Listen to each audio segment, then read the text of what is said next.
one thing that COVID did was made us more well-being conscious.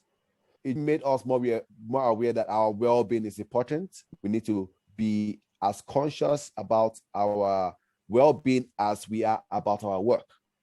This as a moonshot. It's going to take us a while to really get to the vision that we have seen. I'm delighted today to be talking to Olu Ogunela, lifestyle architect coach. In this episode of the Inspirational Insights podcast, we're talking about health and particularly the tech sector. This is part of the series. The last one was on education, of what is emerging out of a lot of natural disruption, which is an exciting opportunity to be very innovative. We're going to be looking at trends. We're going to be looking at the role of startups like the one that Olu has going on. We're going to be looking at the role of consumers in taking back charge of their health and taking some pressure off the industry, which has been heavily leaned on for service in the pandemic. I'm Donna Jones. I am your host, and I'm really excited to have you on the program today. So thank you for having me. We met at the Transformative Tech Academy webinar. We both been through that program. You were through in 2019.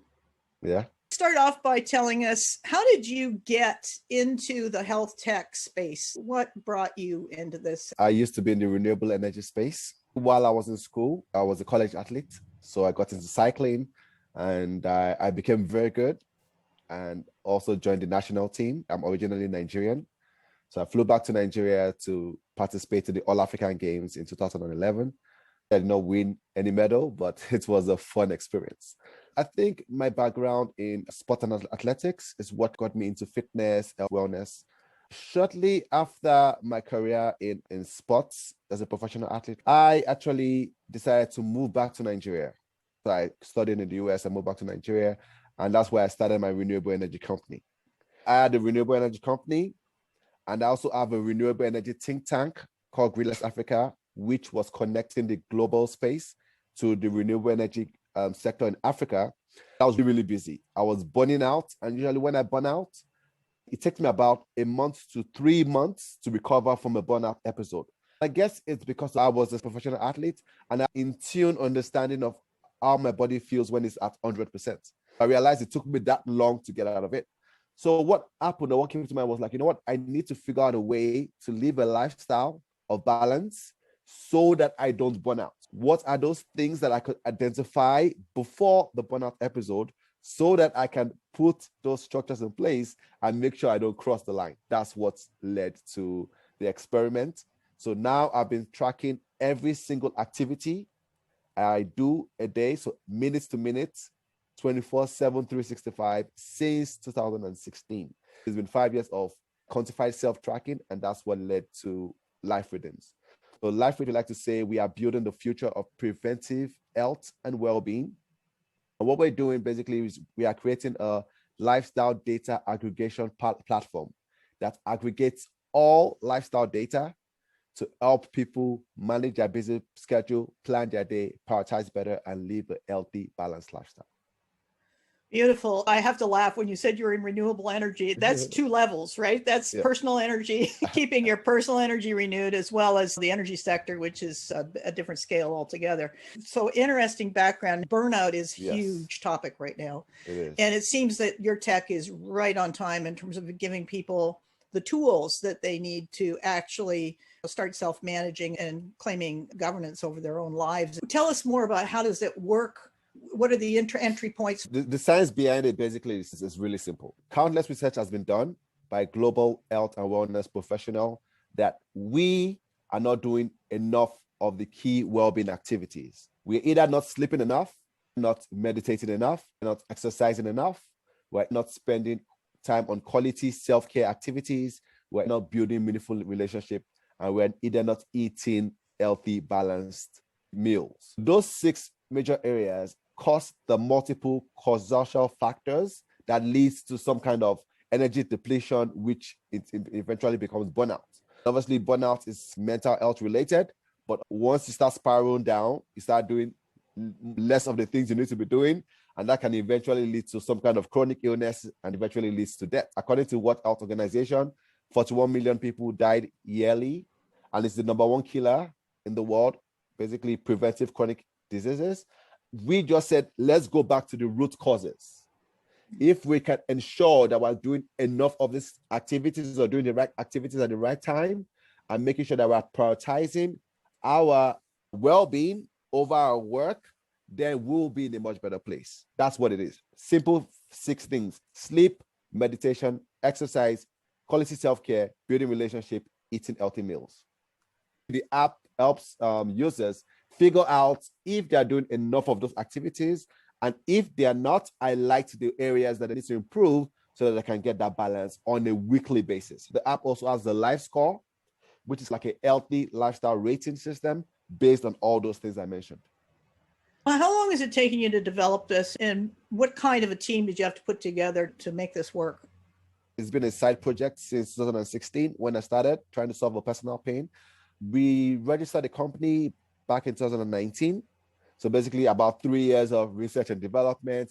I became a certified life coach. In that process, I got into corporate training. I got into personal training. I got into group training, topics, time management, work-life balance, peak performance training. And I spent a good 4 years in the beginning, before the company was registered, in the R&D phase, in the testing phase, in the experimental phase. We built a prototype of the current app because we have to test before we eventually take something to market. We did that for a couple of years, and we used that to create the framework that the app sits on at the moment. Yeah. Currently, I have 2 other co-founders.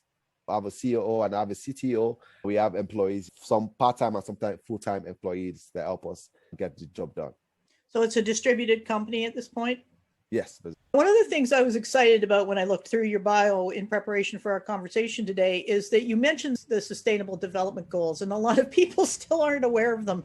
Can you speak to that, please, in terms of what this tech does in leveraging our overall movement toward achieving health? Yeah. Good health and well-being is SDG 3. There are about 17 SDGs, goals set by the United Nations to help us achieve the more sustainable and healthy life and global economy. Number 7 is clean energy, and 3 is well-being. What we're actually trying to do at Liferiths is to impact at least 1 billion lives in regards to helping people live a productive, healthy, and balanced lifestyle.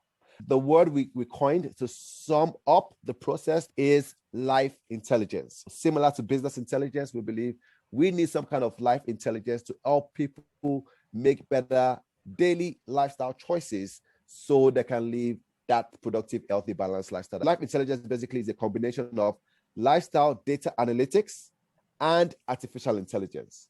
And what that is helping us do basically is achieve life management, time management, and energy management within a closed feedback loop system. Once life intelligence is fully built and working, we can connect this to virtual assistants like Siri, and later you are going to be having communication with this platform, letting you know what you should eat, how many hours you should sleep at night, if you should work out and what workout you should do, where should you get your heart rate levels to get that benefit of the workout, when you should go shopping, drive to shop, or maybe you should use Amazon to order your groceries online. It's going to be providing you with actions that you can change, suggest products and services that you can potentially use to outsource some of those time spent, so you can shift those time to other priorities. And also it's going to connect you to coaches and therapists that can help you with several lifestyle challenges that you might be facing at the moment. Is it wearable tech? We are a lifestyle data aggregator, aggregating data from different apps and wearables. So for example, you have an Apple Watch. An Apple Watch is connected to your Calm meditation app, is connected to your Nike Run Plus fitness app, is connected to your nutrition tracker, is connected to so many different things. Liferiths aggregates those data from the different places that they exist and brings them together, run correlative analysis, and send the insights to you.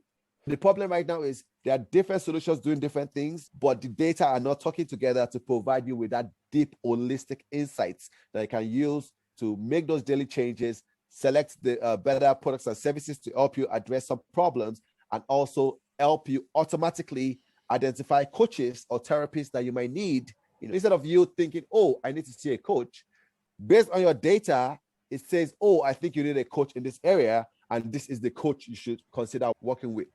So everything is going to be simpler, automatic, and I believe these are the kind of things that we need to live that productive, healthy balance, to simplify the complexities. What you're also doing by aggregating the data is you're preparing the big picture. Like, here's the whole picture of the situation. Yes. And that allows you to make more precise, more accurate decisions about what do you do with the data that you've got in front of you. Exactly.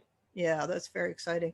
Startups like yours are coming from the edge, more or less. They're coming from a place of need. And of course, embedded in that is opportunity. What do you think the impact of your kind of tech is going to have on the mainstream healthcare sector? The impact of this actually is not going to be just healthcare, but obviously healthcare will be the most significant, right? So we envision the productivity space, the education space. We envision several different spaces, right? For healthcare, it's going to be mostly preventive. It's about 80% preventive, about 20% reactive. At the end of the day, all we have is data.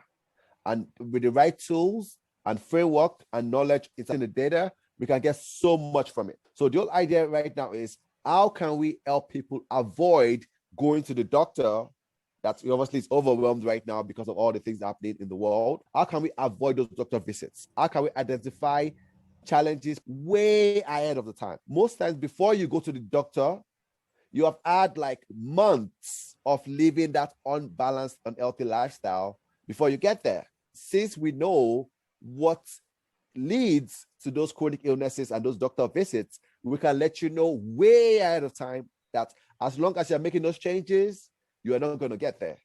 The app solution tries to nudge you for a couple of weeks, and if it says that you are not necessarily being able to do it, maybe due to some kind of mindset block or lack of knowledge, that's when it now suggests the coaches. So that's why we add several different layers of support.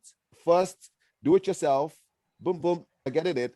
Okay, why don't you try some products or services? It seems like there's a program you can purchase online that can help you achieve it. If you're not getting it, okay, let's try to connect you to a coach.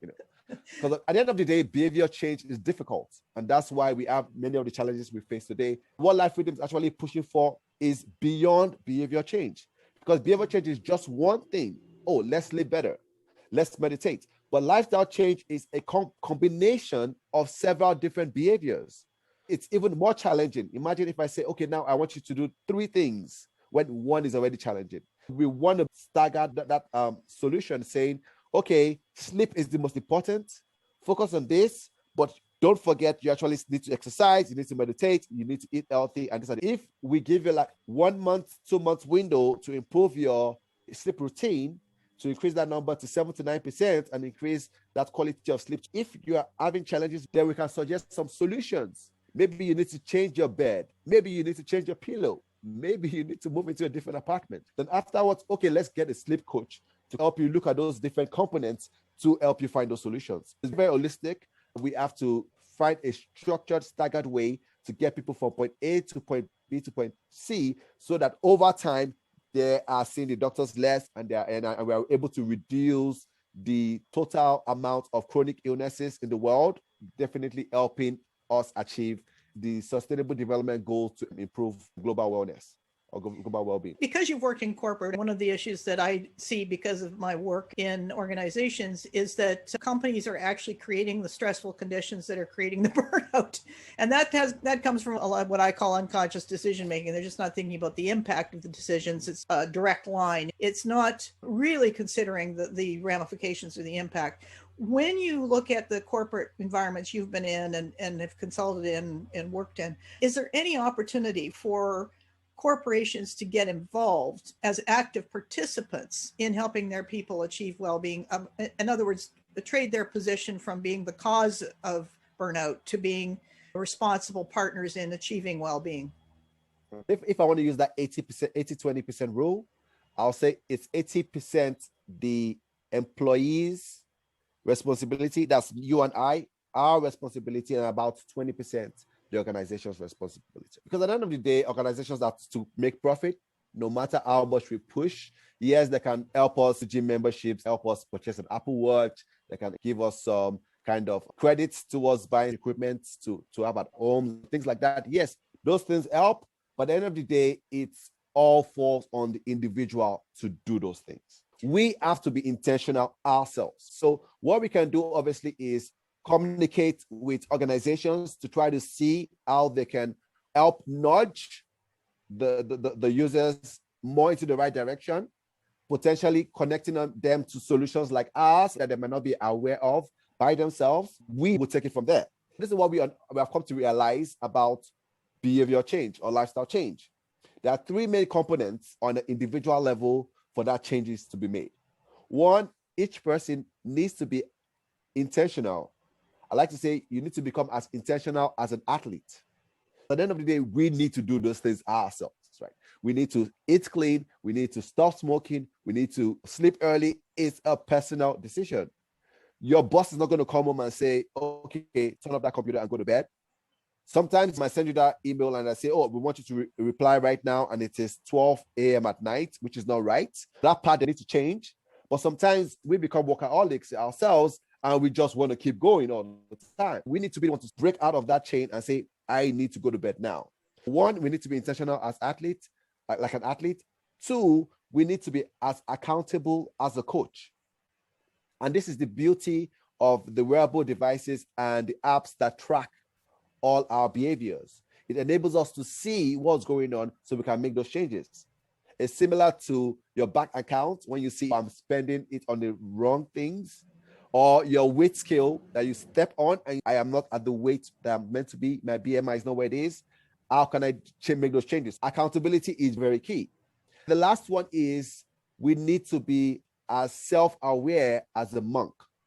Sometimes we need to slow down and reflect and say, am I happy with where I am today?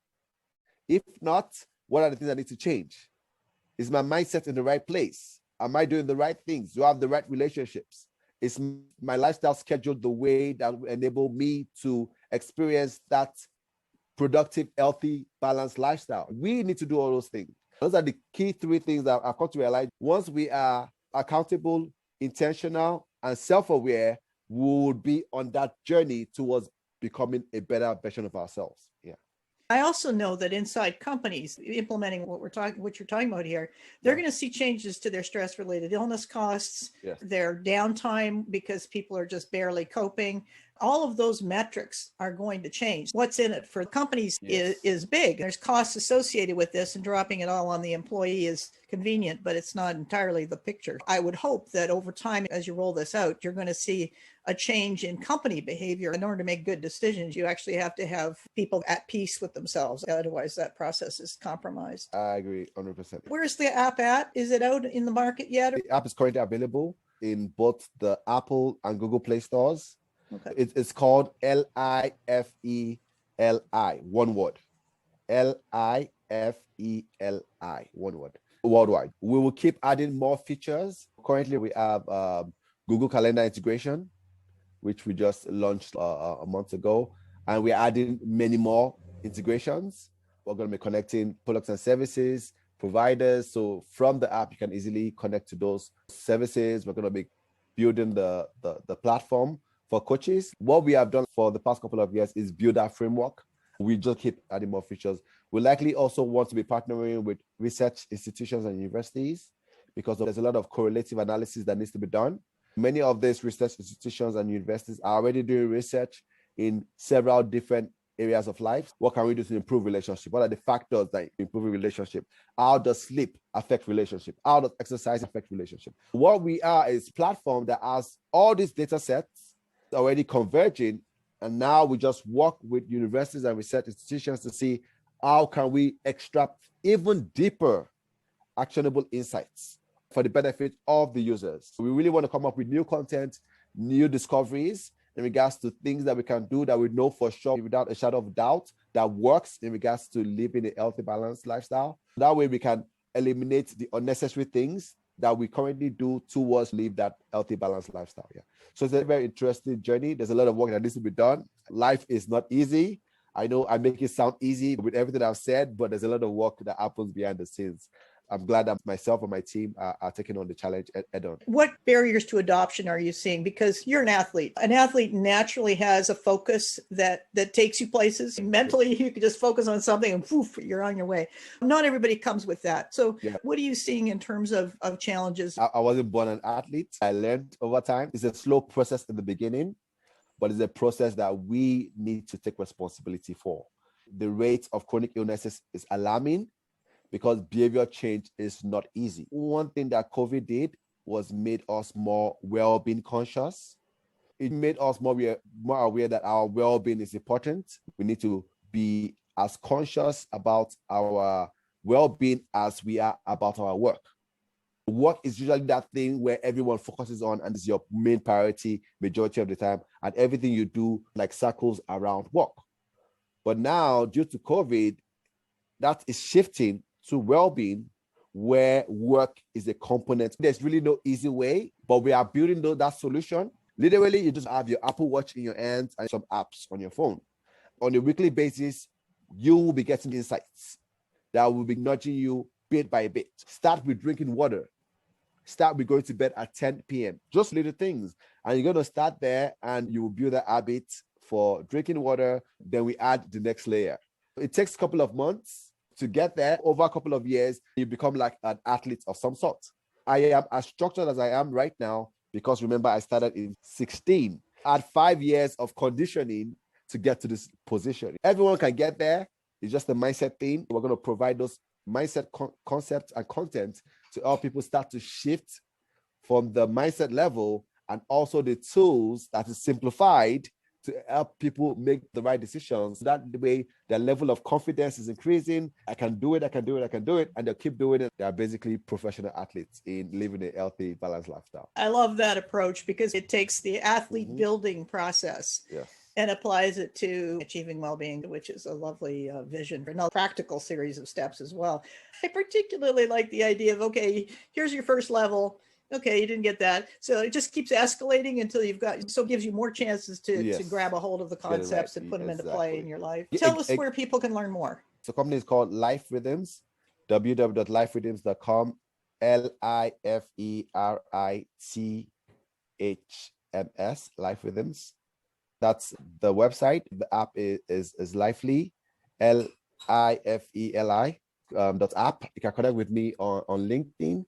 I'm open to partnerships and collaboration. Definitely, we need a lot of brilliant people who like the whole idea of quantified self, educational tech, because there's obviously going to be that coaching component and health and fitness. Also, folks from the pure healthcare space, so that we can actually help people reverse and eliminate some of these chronic health conditions. Folks who already have chronic illnesses have actually found that if they can start living that healthy, balanced lifestyle, there's a potential to reverse some of these chronic illnesses. What I'm not trying to say that the hope is not lost for folks that already have those conditions.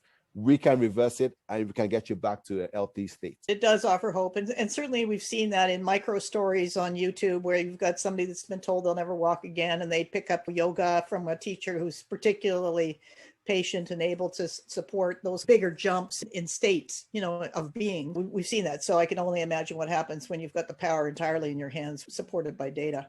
It's the future. We like to say we are building the future of preventive health and well-being.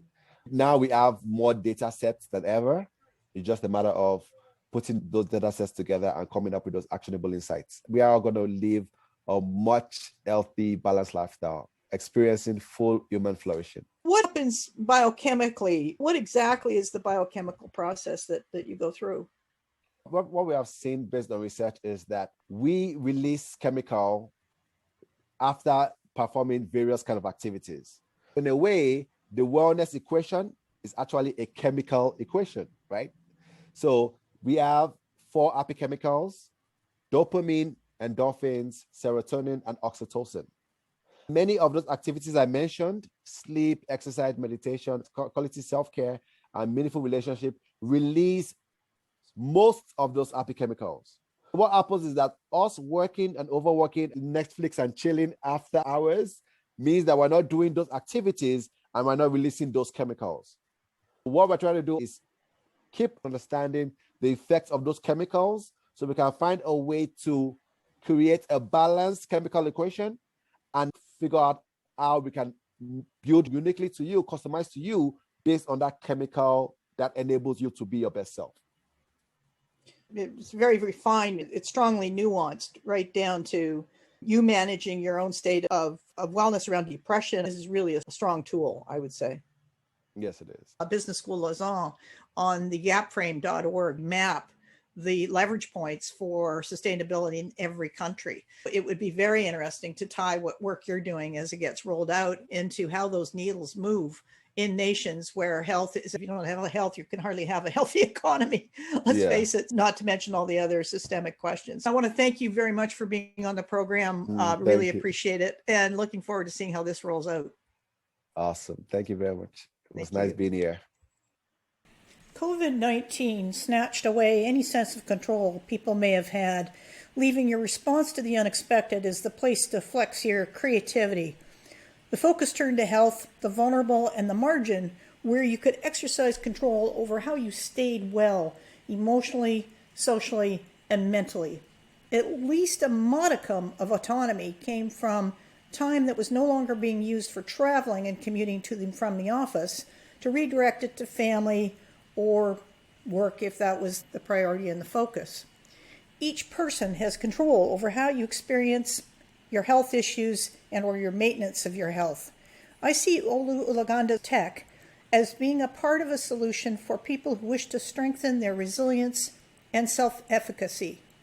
Psychologist Albert Bandura, a Canadian-American psychologist and a professor at Stanford University in 1977, defines self-efficacy as a person's set of beliefs that determine how well one can deliver on a plan of action in different situations.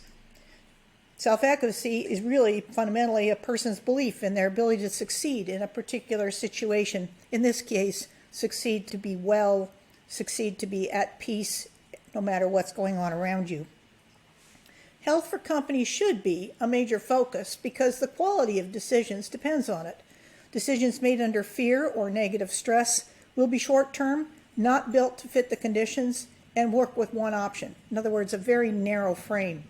Personal health defines organizational health. My name is Donna Jones. Contact me at EPDAWNA_Jones or on LinkedIn at DAWNAHJONES to talk about creating a healthy decision-making environment as people return to work. If you enjoyed this episode, please share it and offer a review on your listening platform. See you for the next episode. Thanks very much.